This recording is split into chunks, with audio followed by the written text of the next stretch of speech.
ఏకాంత స్థలము కోరుము, దేవుని ప్రార్థింప ఏకాంత స్థలము చేరుము. ఏకాంత స్థలము చేరి మోకాళ్ళ మీద ఉండి లోకాశలను మదికి రాకుండా చూచుకొనుము. ఏకాంత స్థలము కోరుము, దేవుని ప్రార్థింప ఏకాంత స్థలము చేరుము.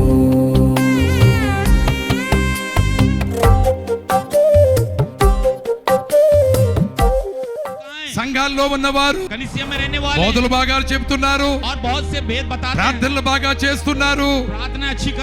నీ ప్రకటన ఏది? నీ పుస్తకం ఏది? నీ దర్శనాల పుస్తకం ఏది? పూర్వకాలం ఉన్న సేవకులందరూ రాయుడు సరిగా వచ్చినా రాకపోయినా ఒక పుస్తకం ఉండేది. ఆ పుస్తకములో ఈ దినము మేము సన్నిధిలో ఉండగా ప్రభు కనబడి ఈ మాటలు చెప్పారు అన్నారు. అవి నెరవేరాయి.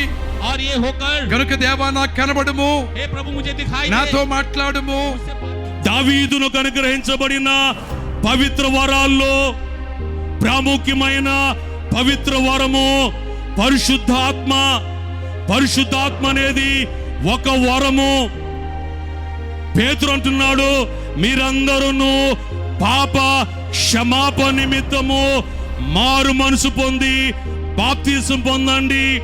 ఎవరైతే మారు మనసు పొంది బాప్తిసం పొందుతారో వారు పరిశుద్ధాత్మ అనే వరాన్ని పొందుతారు. సుందరుడైన అతి కాంక్షణీయుడైన నా ప్రియుడు మన పాప ప్రక్షాళన కొరకు మనందరి పాపాలు తన మీద వేసుకునేటప్పటికీ ఆయన రూపము అందవికారముగా అయిపోయింది. యెషయా గ్రంథం 53వ అధ్యాయంలో మనం చూస్తున్నాం. మనుష్యులు చూడనల్లని వాడిగా అయిపోయాడు, ఉమ్ములు ఊహించుకున్నాడు, అవమానించబడ్డాడు, నిందలు భరించాడు.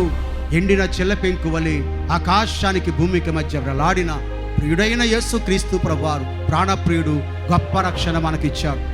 అందుచేత ప్రియులారా, ఇంకెవరైనా ప్రభువును తెలుసుకోక రక్షణ పొందకపోతే ప్రభుస్తున్న ఆహ్వానము, ప్రయాసపడి భారం మోసుకొంచున్న సమస్తమైన వాళ్ళారా నా యొద్దకు రండి, నేను మీకు విశ్రాంతినిస్తాను.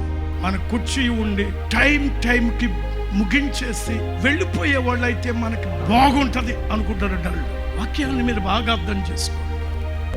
ఇలాంటి వారు ఎప్పుడు కూడా దేవుని స్వరాన్ని వినలేరు. రాకడ ధ్వని వారికి వినబడదు, దేవుని రాకడ సమయము వారికి తెలియదు.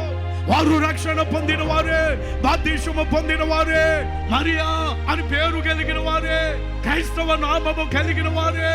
నువ్వు ఎందులో ఉన్నావు? దేవుని రాకడ వస్తే రాకడలో ఎత్తబడే సిద్ధపాటు నీలో ఉందా? దేవుని స్వరాన్ని వినే అనుభవంలోనికి నువ్వు రాగలిగా?